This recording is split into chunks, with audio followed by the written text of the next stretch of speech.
Şahsen kodma özümden atar. Başıma bir bu. Ağız sen koy. Tamam la bizim kızlarımız kızmadı. Kaç gibi var. Bakın bir ömrümüz var. Kolay ben aldım. Kazırın iskele. 4'ten 5 kere kazır ne buladı yani? Borçlu bu değil. İşte borç kaçıyor.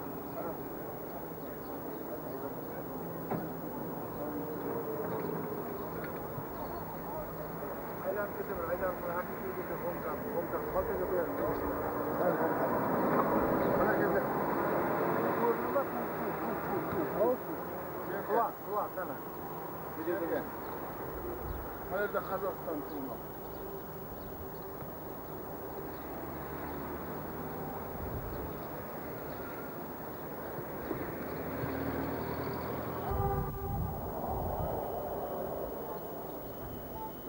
Yakından bir köyün kılıp aldı.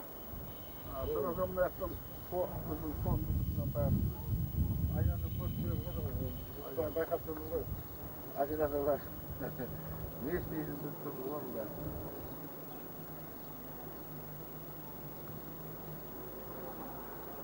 Tipçinin altını tutasın mı? Altı. Altı. Buraya da... Dilde bayatın buraya bunu altına koyalım. Ya. Kaydasın yani. Ne biteceğim? Dilde bayatın buraya olsun da koyacağım ben oraya. Göz yok. Mahfuz. Ruhsattır o. Dur.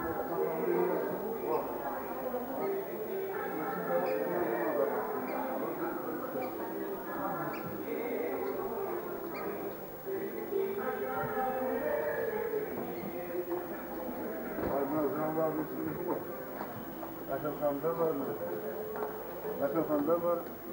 Ya, çok bayı var.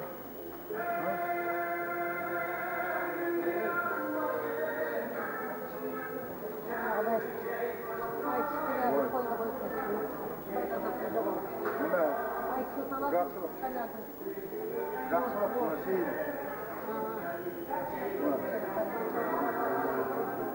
Kayıyor.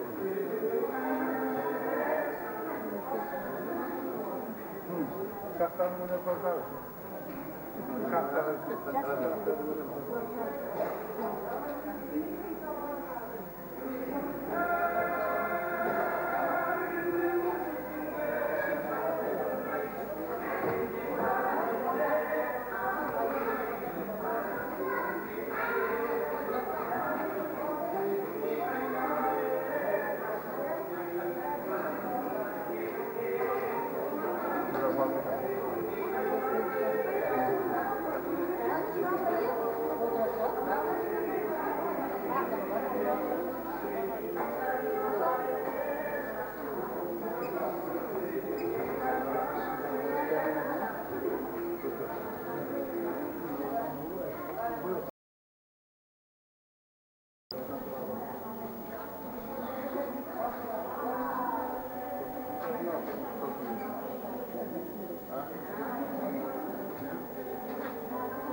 No.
Mına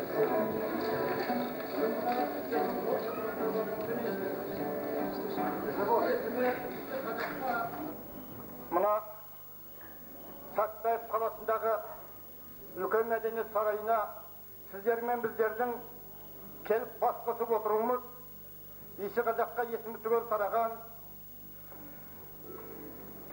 шындықтың шымыр тұлпары Шынболат Ділдебаевтың 60 жасқа асықпай, аптықпай, абзал сақталған алтын асықтай болып келген мерей мүшелдік тойына келіп отырмыз.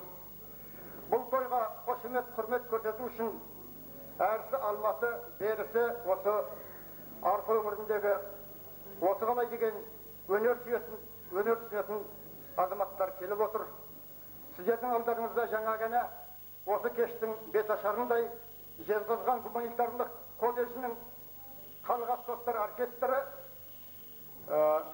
ойнап берді. Оның көркемдік жетекшісі Байғара Сәдуақасов. Енді сіздердің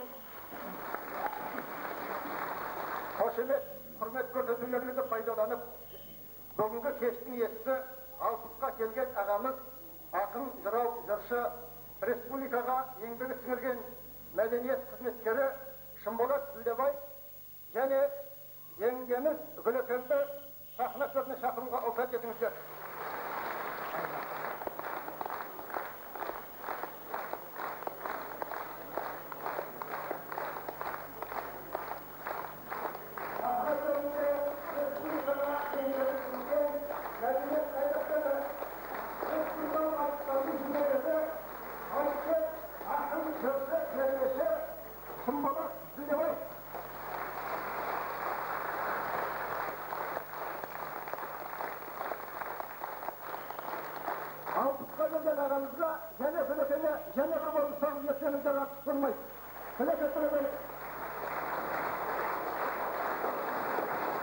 Мұндай әдемі ұйымшылыққа соңға қолдан кейін Байғараның оркестрі тағы бір көңілді музыка ойнап беруге тиісті.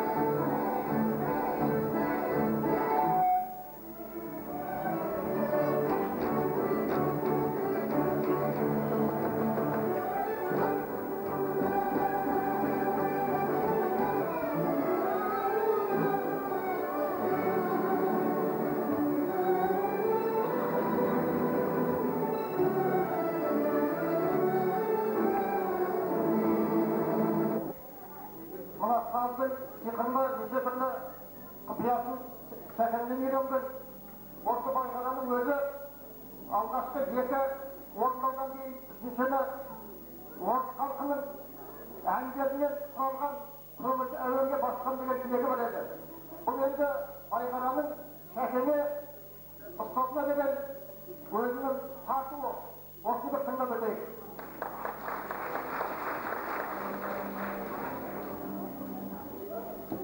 Оғырлық, өзің өрмесек соқпай болған ашығар деп жоғылып жүрген сәкеміздің 60-қа келіп қалғанын осы елденді бізге қандай, бірақ сәкенің өзі 60-ты мойындап тұрған жоқ. Осынау алға атқан белестің үстінде сәкеннің өнер асты үлкен айдында өзіндік қолтаңбасы өрнегі жеткілікті. Оның бәрін бір кеште бір осындай шығармашылық кездесуге айтып тұру мүмкін емес, бірақ халқы келгенше айтқан дейтін ниет көңіл бар. Сәкеннің шығармашылығы ең біріншіден бұлысының ақындығы, оның ішіндегі айтыскерлігі, жан-жаққа қыры туралы сөз Қазақстан журналистер одағы сыйлығының лауреаты, Жезқазған көлеміндегі әдебиет, өнер сүйер қауымның ақыншы ағасы Сейфуллин атындағы жазушылар Odağının bölümşesinin töragası Akbal Ağa Karajigit'e söz alıptır.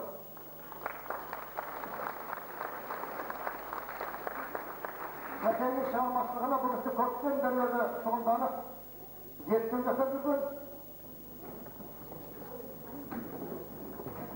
Şaketmen Elefe'nin Turkçasını alıp şahmaslığın bayrağısına kol. Öyle, evet. Sırılıp okuyabilirsiniz.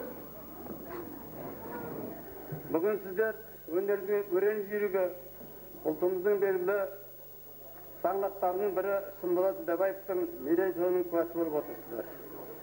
Hazırki ziyada kavminin kaldı dünya cüsünün hürmetine bölüngen asfaltlıları şehri azamattın olsu berekeli toyun için dilekten salgın sat edinizdir.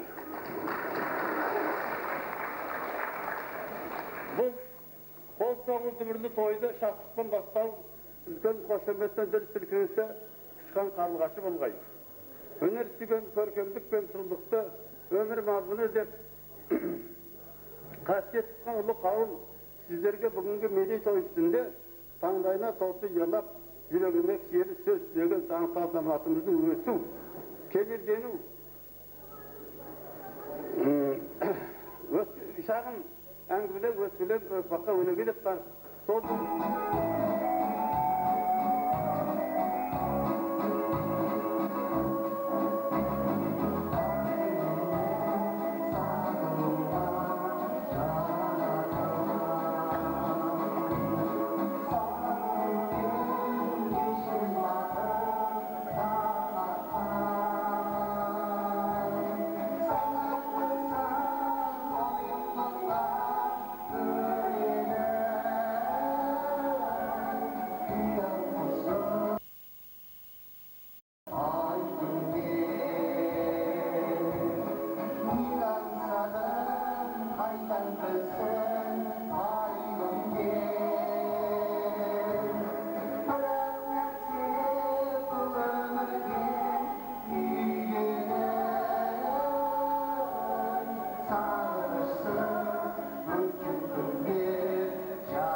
Şahsada şındaptan yerimiz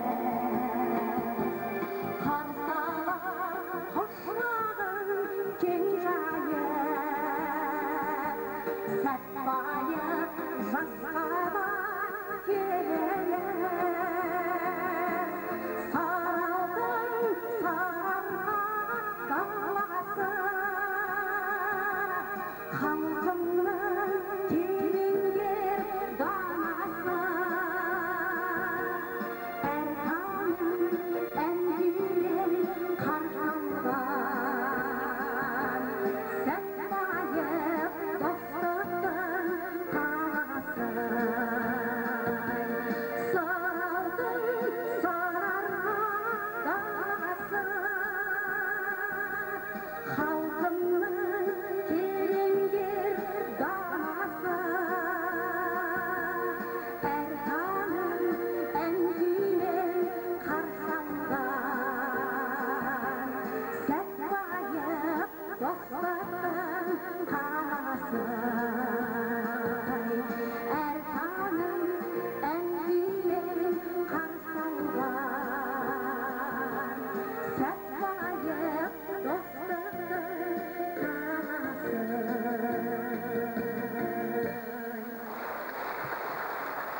Рахмет.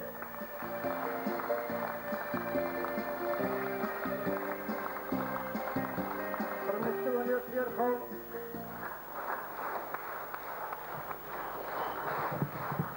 Қолдап, құрмет көрсеткендеріңізге көп рахмет. Өнерпаз құрметтелсе,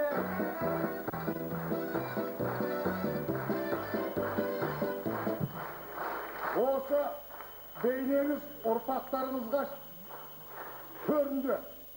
Қара шаңырақтың әрбір келесі ұрпақтың қара шаңырағының төрінде тұрсын.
Atası men neleresi.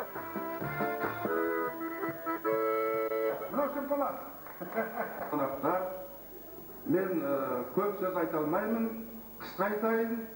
Апай жоғарыда Шымболаттың бүгінгі кеші 6 жастық тойы дегенде білмей қалған адамды мен де қарғағым келіп отыр.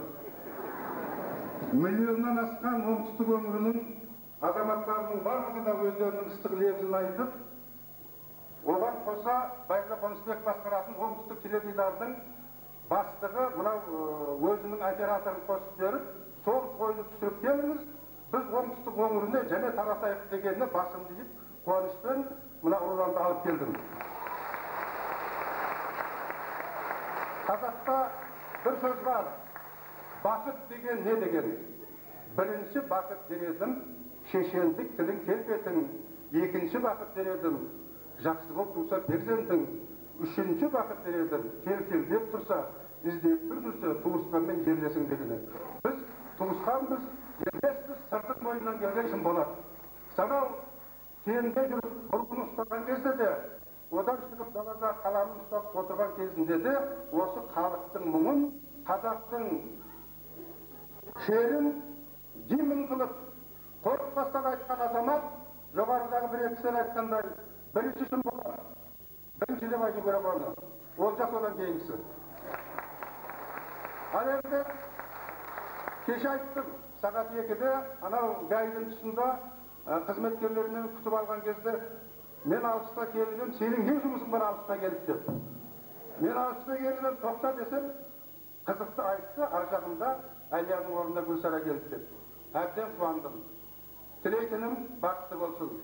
Гүлсара айналайын, Әлия берген бақыт, халықтың берген абыройы, сен шабыттандыр, біздің Шымболатымыз аман есен, біздің мұңымызбен жырымызды жырлап жүре берсін.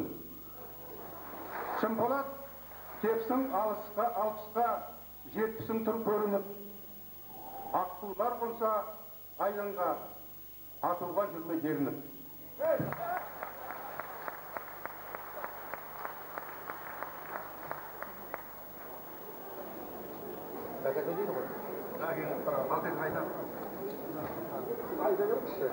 Мынау екінші бақывадырасының екінші Балқағара Ораз деген жазушы бар, білесіздер, соның әкесі. Сол жерде Сабыр Рахимов атындағы қазіргі үлкен совхоздың келесіне Қазығұрт ауданының Көмір совхоздың директоры, менің жан аян бас досым, әлгі Сабыр Мырза деп айтады ғой, руын сұрап жетемін, ұлтын сұрап жетемін, жақсы болса сол жігіт туыс болып кетемін деген. Мінекей туыстығын білдіріп келіп барды. Құрметті ағайындар, жақсы осында лектор айтып жатыр ғой. Біз сонау Алатаудан Ұлытауға келдік. Біз енді қасиетті Қазығұрт тауының шығысында тұрамыз. Біздің шаруашылық жері орналасқан. Шымболат бүкіл Алаштың азаматына, Алаштың, алты Алаштың азаматы. Ал енді бүкіл қазақ халқын дүнияға танытып жүрген перзенті. Сол үшін де біз Шымболат арқылы осы еліміздің осындай біртуар азаматтары мақтанамыз. Ал енді сіздер өте бақытты адамсыздар. Бүкіл Шымболат қазақтың азаматы дегенде қайерде туылған екен, қайоқтың жігіт дегенде жезқазған деп, міне осы арқаның атын шығарады. Сол үшін де Шәке айналайын мынау Ұлытау мен Алатаудың арасында Алталашқа еліңді танытып, денің сау болып, мына күлегенменен жүре беріңдер. Шәкең айтатынымыз тек қана қазақта бір әдемі сөз бар ғой. Тойғандар көз етпес, ыстық ықылас естен кетпес деп. Менің тілегім Шәке, өмір бақи осы халқымыздың ыстық ықыласында жүру.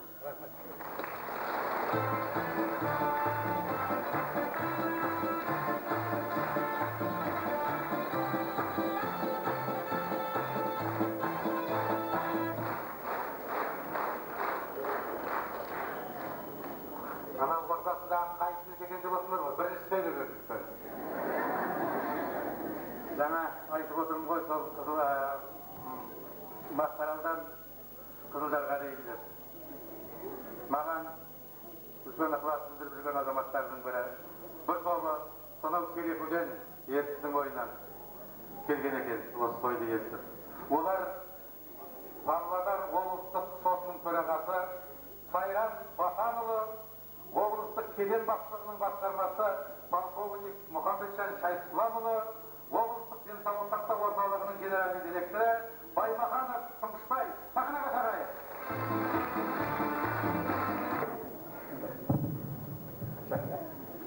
Құрметті ағайындар, қандастар, жаңа біздің әмірімізді айтып кеткенмен дегенмен қалай деген сөзді тұғу мүмкін ғой.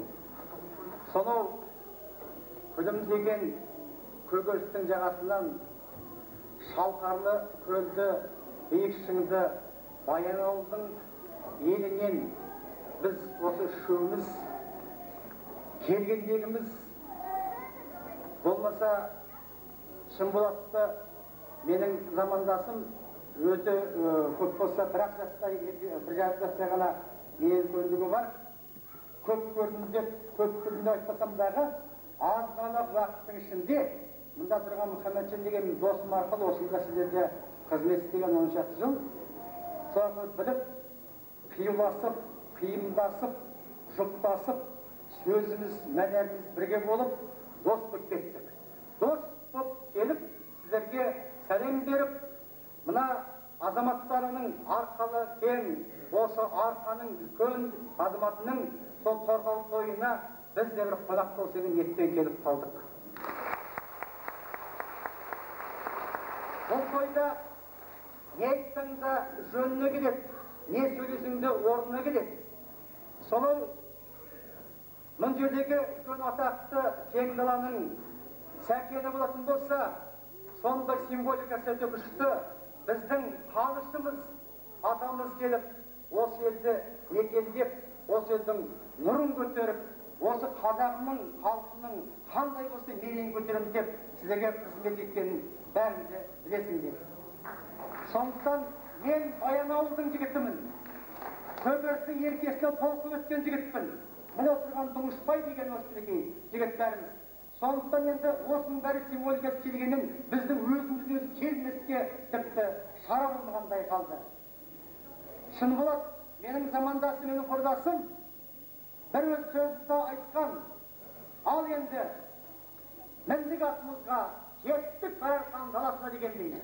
Сол Сарыарқан даласынан біз шыққалы бір шуақытты көпіртіп театрымыз Сайран қазақтың жері, қандай шалқар көлі. Көп жүрсектегі міне жаңа бір сәтте жеткендей болып тұрмыз. Енді той мерейтой деген мінекей Шынболаттан келесіп отырмыз. Оның үстіне де тағы бір үлкен тойға тағы да келесіп отырмыз. Әрине, ер жігіттің басынан не өтпейді? Шынболаттың басынан да біраз драмалық жағдай өтті. Ол өмірдің дағдының жағдайы. Енді келген бір сәнді гүлді менің Шынболатым қолына қондырып отыр екен. Иә, айдасым енді қарағым Шынболат. Иә, осы асыл құсыңды қолыңдан түсіріп алмай, аспанға ұшырып алмай, дұрыстап өмір бойы бірге жүр деп саған сондай тілек білдіремін. Әйтпесе сұлу келіншектің де сол батқан жоқ. Сондықтан айтасың, ұлы тойдың үстінде көмек бүлкіл десе көмеген, бір-екі ауыз өлеңді айтып қадір көреген, көп алдында шәкеңе бір тілек бата береген, шыңына шық бақыттың үстін болсын ереген.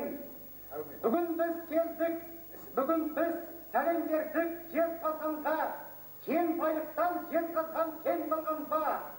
Таныш аралап қызмет еткен жерде Шымболат бұл жалғанда арман бар ма?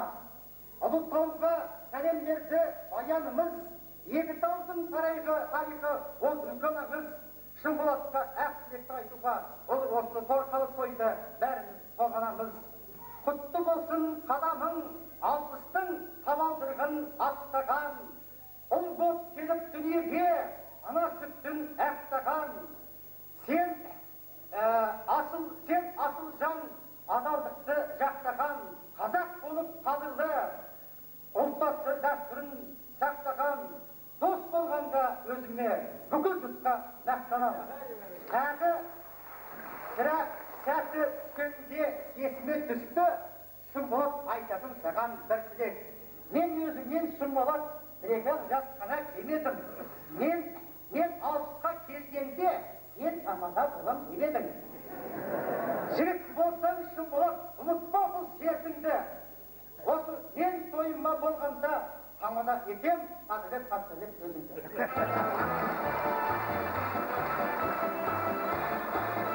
Енді отырған жігіттерім мінекей сондай салиқалы үлкен енді азаматтар, елдің азаматтары, Павлодар, Баянауыл, Жезқазған түгел тарапы ғой. Міне отырған біздің делегацияның бір-екі ауыз сөз Біздің Сайрам деген жаңа айтқан сотымыз, соттың төрағасы облыстығы. Сенің алдына келдірмесін ода. Біздің Шәкең ағамыз біраз уақытымызды алып қойды, сондықтан алды қартыңқырап бір сөз айтайын деп отырмыз. Шәке, алпысқа келді бүгін жасымызда, бәрімізді тілейміз басымызға. Біз сара жеңгемізбен аман болып жүріңіз қасымызда, тағы да жас тілейміз жасымызға.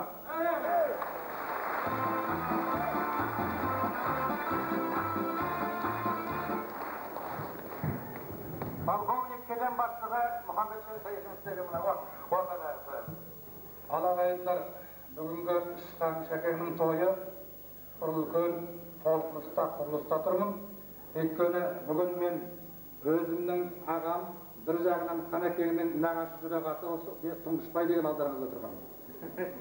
Сәтбай ағамыздың жүрағатынан сәлемдер сіздерге. Ал енді жаңа үлкен ағалар, жаңа үлкен ақындар айтып кетті. Шықаңа қандай әдебиет, қандай образды, қандай мақтаулар айтсаңыз, бұл кісінің өзіне де, бойына да сия береді.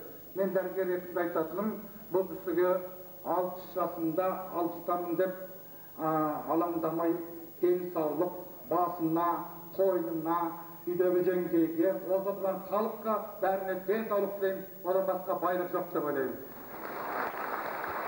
Ал енді біздің жігіттер құрметтенді орамал бұлбұлма жолбат дегендей қазақтың салт дәстүрімен шапанымызбен бір арғымағымыз бар. Арғымақ енді келеді, кейін келеді, машинамен келе жатыр.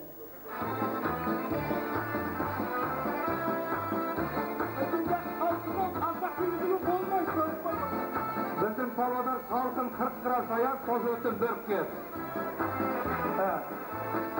Шапанның двойной астары бар. Утеплитель, электрический автономный. Содан кейін біздің шықаңның бүкіл жолын, творчествосын бәрін осы біздің Сәкеңнің ауроботкасымен, Мұқанның режиссерствосымен, менің жазуымен осы мебельный фабриканың құттауымен осы ақтықната әдемі тақтайға жазып шығардық. Полированный производство Япон Американ.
Dün beri bostırgan Sinirjazadın işi yine taslar jez yok, alıstan жақыннан Қазақстанның түкпір-түкпіріне адамдар келіп жатыр. Жас күнімнен, бала кезімнен бір нәрсені сағынып, аңсап жүретін едім. Нені сағынатынымды өзім де білмейтін едім. Әйтеуір әлгі Мұқағали Мақатаев айтқан бір өлең бар. Мен көрмеген қазақтың атырабы маған кел деп қол бұлғап шақырады деп. Сол сияқты көрмейтін, білмейтін елдер мені шақырып аңсап тұрғандай болатын. Кейде тіпті түн ішінде ұйықтап жатасың. Тағы да түн ішінде оянып кетіп ұйқыдан көзің бақырайып, тағы да бірдеңені сағынып аңсап жатасың. Нені сағынатыныңды, нені аңсайтыныңды шындадам сияқты өзімде білмейтін едім. Сол кезде жұбайым да оянып кетіп, әй сен неғып жатсың деп сұрайды. Оған айта алмайды екенсің, мен сағынып жатырмын деп. Сағынып жатырмын десем, ол бірден кім сағынып жатырсың дейді ғой. Ал енді қазір есті жиып етекті жапқан кезде ойлап қарасам, менің сол аңсаған күндерім, сағынған күндерім, мінекей осындай елдің мерейіне бөленіп, халықтың ықыласына бөленіп, сіздердің құрметтеріңізге, елдің қадіріне жарап осы бір бақытты күндерім ғой деп ойлаймын. Сондықтан үлкен сағынышына, арманына жеткен азаматты көргілеріңіз келсе, ол алдарыңызда тұрған шын болады деп біліңіздер. Әрине, ешкім сый сияпатты, ешкім жақсы сөзді сатып алмайды, сұрап тұра алмайды. Менің жастық шағым, балалық шағым сонау сыр бойында, Сұлутөбе маңайында Сырдария ауданының өтті. Соғыстан қақап тұрған кез болатын, ауыл адамдарының бәрі әскерге кеткен, соғысқа кеткен, ауылда қалған қатын алаш балашаға таң атпай кетеді, қас қарая кетеді, сырдың қалың масасы қарқылады. Содан тұқымға деген бидайдан бір тостаған жымқырып, соны қуырып оттың жарығыменен бір жыраудың жырлаған төрт өлеңі менің есімде қапты. Сол кезде 5-6 жасар бар едім. Меніңше ең алғашқы жырау дегенде көргенімде, ең алғашқы жыраудың өлеңін есімде сол ғой деп ойлаймын. Сол төрт өлеңде былай деп еді: домбырам басы дыңдың-ау, неміс өлсін мың-мың-ау, орыс өлсін 5-6-ау, қазақ қайтсын аман сау. Енді міне қараңыздар, бұлайша күлкі болып көрінгенімен қандай жырау болса да, қандай ақын болса да, өзінің халқының мұңын да жоғын жоқтайды ғой деп ойлаймын. Әрине, ақын болған соң тауды да, тасты да, қызды да, қызғалдақты да, гүлді де, күлді де ойлап бола беруге болады. Бірақ мынау халықтың көкейкесті сөзін кім сөйлейді? Оларды кім айтады дегенде ақындар осы мені ойды мазалайтын еді. Менің мынау шындық деген өлеңім халықтың аузына жарияланып, содан мінекей әңгіме беріп, сол туралы көптеген өлеңдер жаздым. Қымбатты жолдастар, көп рахмет. Маған істеген сый-сияпаттарыңызға, маған деген ықыластарыңызға, мінекей 3-ші сағатқа қарай кетіп барады, біреуіңді тапсырмастан отырсыздар. Бұның барлығы маған бүкіл шығартады. Әлде де болса сіздерден менен көп нәрсе күтетіндеріңізді байқаймын. Мұның бәрі бір күнде келген шаруа емес. Сонау жас күндегі жаңағы 6-7 жасар бастан жинаған жиынтық болу керек. Қазір менің репертуарымда 100-ден астам өлең, жыр, термелер, 40-тан астам мақам әуендер бар. Оны тыңдау үшін әрине бір 2-3 кеш керек қой деп ойлаймын. Ал енді өзімді Мұқағали көрмеген, Қасым Аманжанов көрмеген, Төлеген Айбергенов көрмеген, сый-сияпатты бақытты көріп жүрмін. Сонау Атыраудан Алтайға дейін атта міндім, машинада міндім, шапанда кидім. Ел аралап жүріп, Гүлшарадай аруға кездесіп, жоғымды тапқандай болдым. Арал халқы Шымболат жүдеп жүрекесің, жалғыз жүрекесің. Елімізде мынау оң жақта отырған Гүлшарадай әкімнің, аудан әкімінің орынбасары бар еді. Сен осы қызыңызды алып кет. Өзімде қолқалап отыр едім, ойымнан шыққандай болып, мінекей Гүлшара келді. Мінекей той үстінде той болып жатыр. Менің рахмет. Бұл алпыста келгенде күйеуге шығып отқан қандай қыз деп ойлаудан мүмкін халықтың. Менің шашыма қарамай, жасыма қарамай, басымды сыйлап келген үлкен азамат. Сол үшін де бір қол соғып жіберіңіздер. Сіздердің үміттеріңіз ақтайды.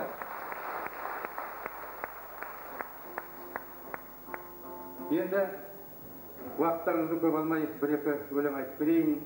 Мынау бір үлкен тұйыққа кеп келгендей болып тұрмыз. Бұл тұйықтан шығудың жолын не әкім білмей, не ақын білмей, президентіміздің өзі де халықтың көп ойынан шыға алмай жатқан кезде бір қымбатшылық деген өлең жазып едім. Қазір соны тыңдаңыздар. Кейіннен бір тоқшылық, молшылық, арзаншылық деген өлең жазармын. Құдайым соған жеткізсін, не көрмеген қазақпыз, бұдан да өтеміз ғой деген ой ал әзірше қымбатшылық болып тұр.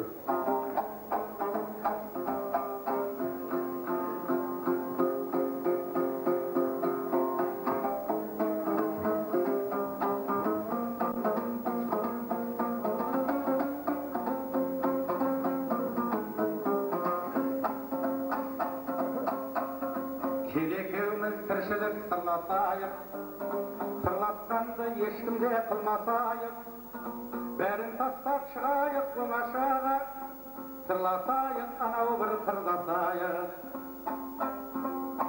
Армандауға жаралған ақ жүрегім, ақ жарылмай қашанға сақ жүремін, қарашада өмір сүр абай айтқан, кім біледі ау айта алмай қап жүрермін.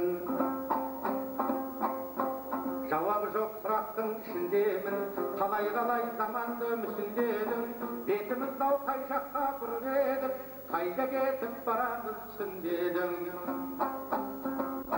Бүгін міне байқаттың бағам келді, өлмеген жан бұл күнге аман келді, 70 жылға жиғаның желге кетіп, бәрін нөлден бастайтын заман келді.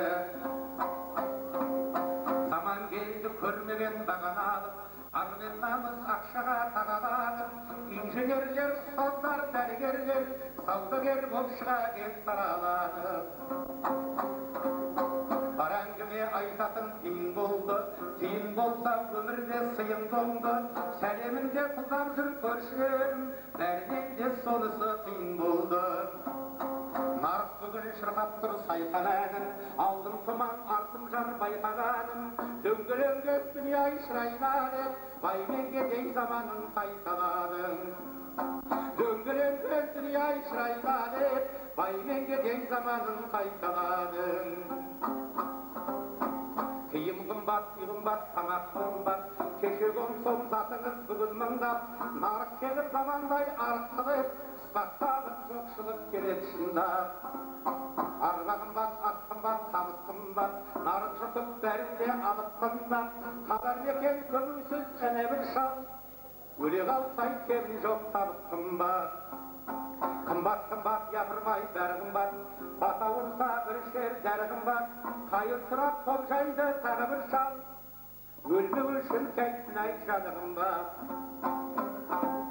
Қымбат, япырмай бәрі қымбат, ел жайлап келеді қымбатшылық, қағаз ақшай құны жоқ мыңдақшылық, еттен майдау қаншайды айтпағанда, жамақ кидің ала алмай қымбатшылық. Кәсіпдегі ақшамыз күйіп кетті, осыншама қорлыққа сыйып кетті, ең биікте жүретін самолет ек, ал бетің одан да биік кетті. Балық деген басынан бүлініп тұр, қын үстіне кей тағдыр ілініп тұр, базардағы айқастаған саудагермен басты істейтін бастықтар бірігіп тұр. Армандады қазағым, армандады, мал еді ғой бабамнан қалған бағы, түтін шықпай фабрика бұт тоқтап, даласындай қазақтың мал қалмады.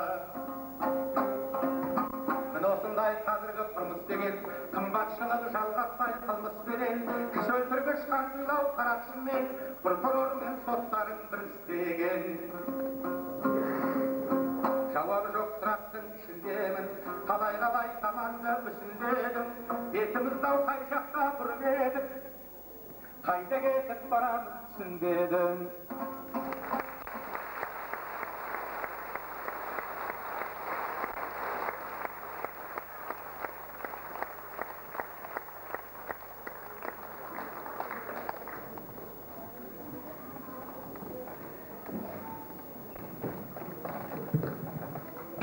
Сіздер менің бауырларым, қандай қиын болғаныменен, қандай қымбат болғаныменен, қандай тұйыққа тіреліп тұрғанымызбенен біздің қазақ халқының басында бір үлкен бақыт бар. Ол бақыт қазақ халқының өзінің тәуелсіздік алуы.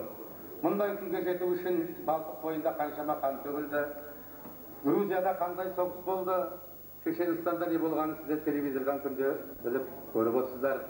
Бәріңізде жоғары білімдеріңіз бар, телевизор көресіздер.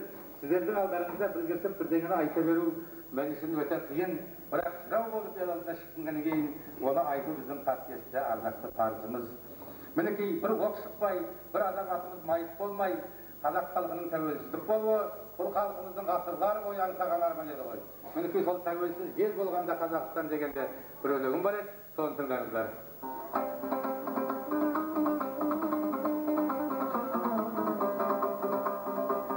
Söz söylesin konuda hep arkanatın, kutlu olsun oralsın saltanatın. Tevessüzün bolganda Kazakistan, gülümesli kömeyden baltamatın. Bir gazap bir boyundau terletede, ülken namız ülken son elge tegay. Karanay jipşekpen men jipsen daday, tevessüzün bolganda nezididay. Karanay jipşekpen men jipsen daday, tevessüzün bolganda nezididay. Осы неткен ғасырлап аңсағаным, бар әлемге мен бүгін жастадамын. Осы күнді армандап қаншама жыл, қаншама рет жүрекке паршаладым. Тоқыраудың бұзалмай қамалдарын, таусылғанда ең сондай амалдарың. Әжәнің аузында күредің ғой, шем боп кетпей оғалдың аман қалдың. Мәскеудің жатқан қазақ, қасіретін, тауқыметін қазақты қатқан қазақ. Тәуелсіздік алғандай бақты осы, ел болғай бірге аттан қазақ. Құрбандық шал ақ жарыл мақтан қазақ, тақияңға аспанға шаттан қазақ. Қылыштыңдай өмірі тұрған кезде, алтын таңау арайлап аттан қазақ. Қиындықтан